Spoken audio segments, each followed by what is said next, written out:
All right. Well, good morning, everyone. How's everybody doing this morning? Happy Friday.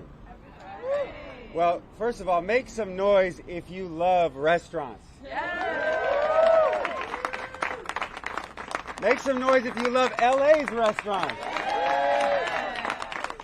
Make some noise if you miss Gorilla Tacos here. All right. Well, yes, you are still very much loved and missed. Well, good morning, everyone. We are here for, my name is Matt Haney. I'm a state assembly member from San Francisco. I also chair the Select Committee on Downtown Recovery. And we are here because cities need restaurants, and restaurants need cities and a state that support them. It's not just because it's a place that we all go to eat, every single one of us has to eat, but cities represent our communities. They are the lifeblood and the soul of our cities and our communities. They're where we come together with friends and family. They're where we meet new people. They're where so many entrepreneurs and immigrants come and are able to start small businesses in our state. They represent our identity, and cities cannot thrive without them.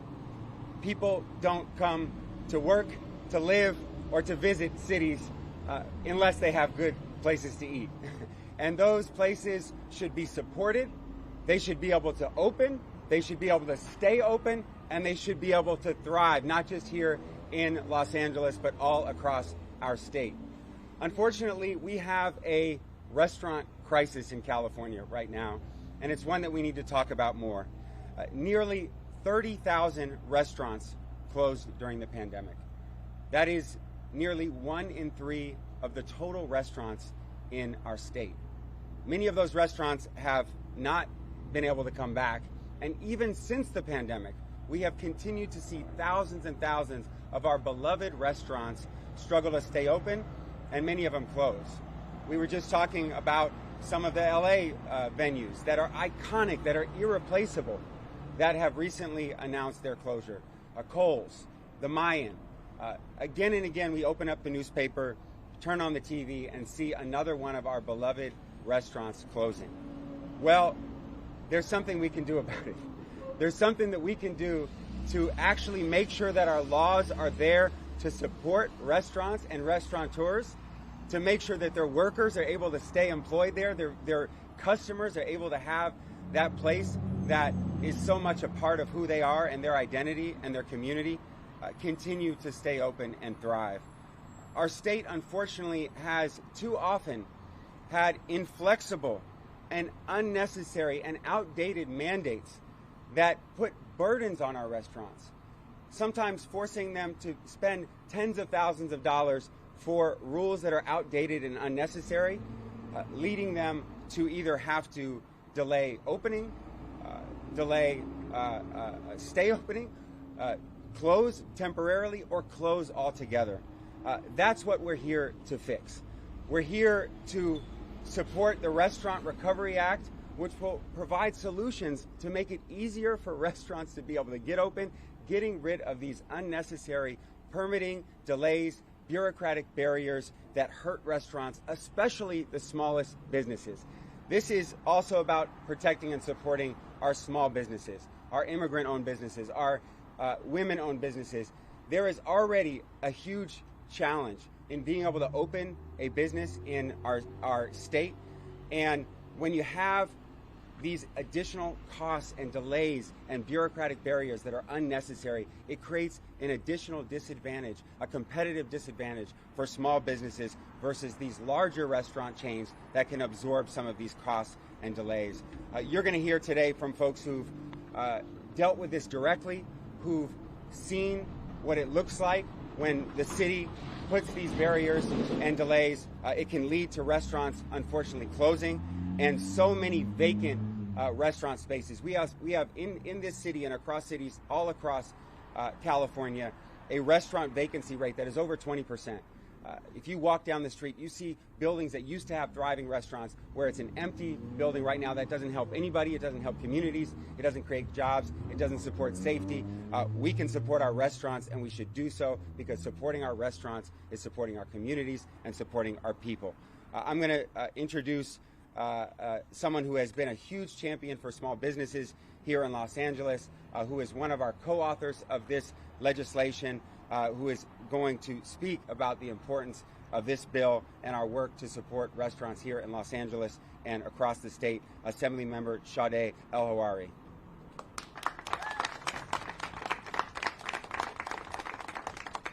Good morning, everyone. Sade El-Hawari. I'm an assembly member representing District 57, which includes downtown, includes the thriving and beautiful home to many family-owned restaurants, small businesses, and immigrant entrepreneurs who feed our beautiful city of Los Angeles. And I'm a foodie, so I don't play about my restaurants. It is so important that we invest in understanding what it takes to ensure that as we're thinking about downtown LA's recovery in particular, but overall throughout California, how we ensure that our businesses are able to thrive, are able to stay open. People come to our communities for the food and the culture, the spirit. They leave full and happy. But the reality is that many of these restaurants are still barely holding on, and outdated permitting laws are standing in the way of that recovery. I'm proud to stand here with Assemblymember Haney, who's leading this effort to cut the red tape and support the people who keep our neighborhoods alive. And thank you to Guerrilla Tacos for letting us gather in this space. Even if it's closed, it tells the truth about what small businesses are facing right now. The pandemic didn't just close restaurants. It pulled the rug out from under thousands of working families. The places where we grab a bite, celebrate birthdays, or pick up dinner after a long day are still struggling to reopen or stay open at all. AB 1470 is about making smart, safe updates like allowing above-ground grease traps and flexible takeout windows to help restaurants reopen and grow. These aren't luxuries. These are common sense changes that can make or break a small business. This bill helps the people that we always say we care about: immigrant-run kitchens, family-owned spots, and working-class entrepreneurs. Let's pass AB 1470 and make sure that our recovery includes the people who have always shown up for our communities through crisis, through struggle, and every single day. This is how we help them get back to doing what they do best: feeding our bellies and fueling our communities. Thank you. Thank you, Assembly Member. As you heard, this is the story of this restaurant is one that unfortunately we have heard again and again across the city and across the state. Restaurants that were open, that wanted to stay open, folks that want to open a restaurant, but the uncertainty, the costs, the lack of clarity on these permitting rules, these are often the barriers to being able to get it done. And so some rules that may seem small and simple to us are often the difference for places to be able to stay open, the difference between tens of thousands or hundreds of thousands of dollars in extra costs that for folks who are operating on a very small margin, small businesses, that is absolutely the difference for so many of them to be able to stay open and thrive. I want to introduce someone who works with a lot of these businesses and who knows this firsthand, the Executive Director of the Independent Hospitality Coalition, Eddie Navarrete.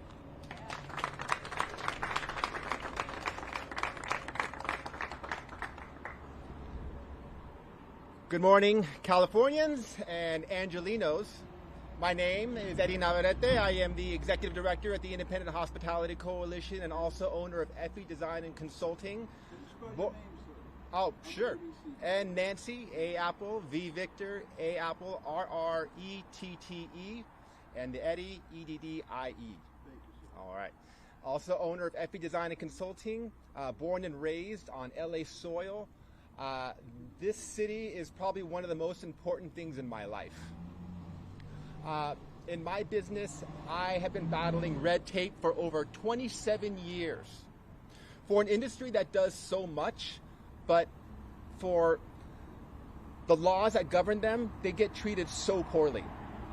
Inspired by their stories, by their community, I have seen the strength of this community just by the amount of people that are showed up here today on such short notice. When I go to Sacramento, these are the people. This is the strength that I go there with. And so thank you for showing up and giving yourself a hand for being here today.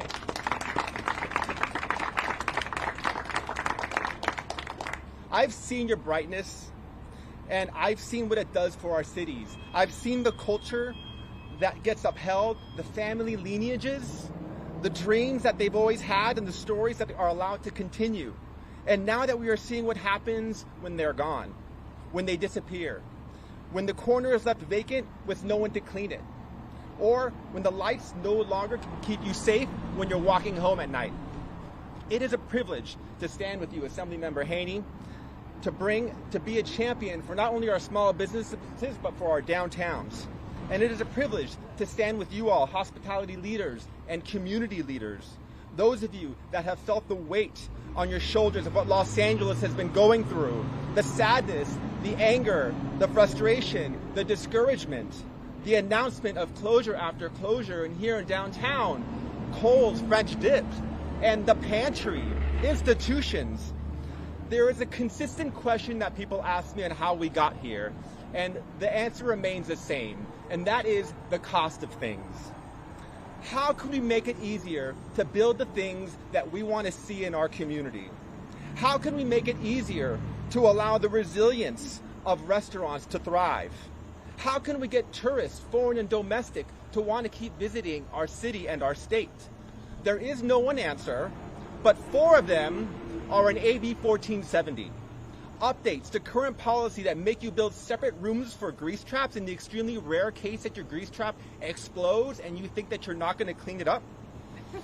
Or being required to build brand new smooth ceilings over beverage service areas that can cost tens of thousands of dollars and months in delays and openings in building permits. In the rare case that a speck of dust falls into your beverage and it causes foodborne illness, when there is no data that supports that this causes foodborne illness. Restrictions of how big your window can be to pass food through, even though your door exceeds that size by a much bigger amount.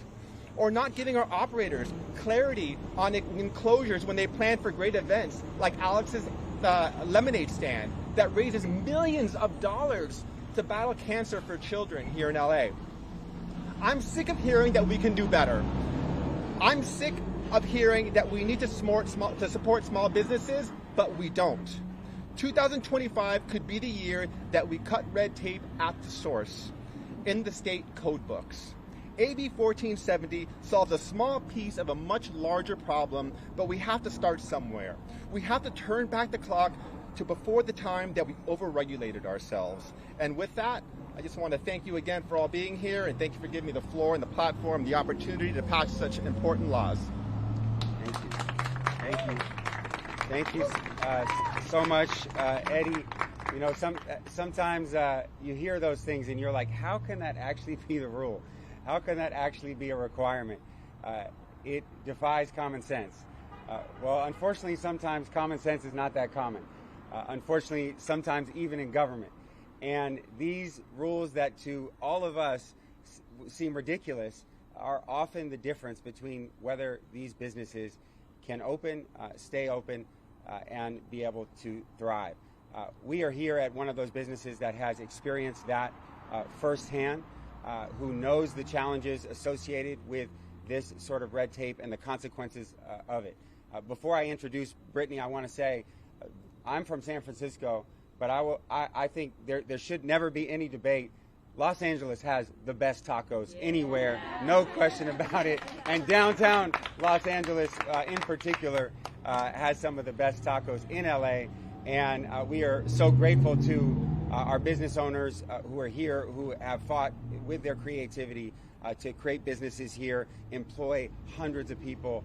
Over 1 million people in California work in the restaurant industry, and without them, our communities suffer, and with them, we can thrive. I want to introduce Brittany Valles, who is the former owner of Gorilla Tacos, who is going to share her story. Welcome, Brittany.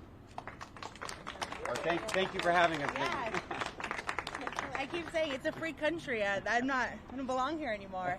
My name is Brittany Valles. Good morning, everybody. I'm the former owner of Gorilla Tacos and a board member with the Independent Hospitality Coalition. I'm also a local Angelino, and I think Eddie's long-lost cousin. He does not agree with me, but I talk about that regularly.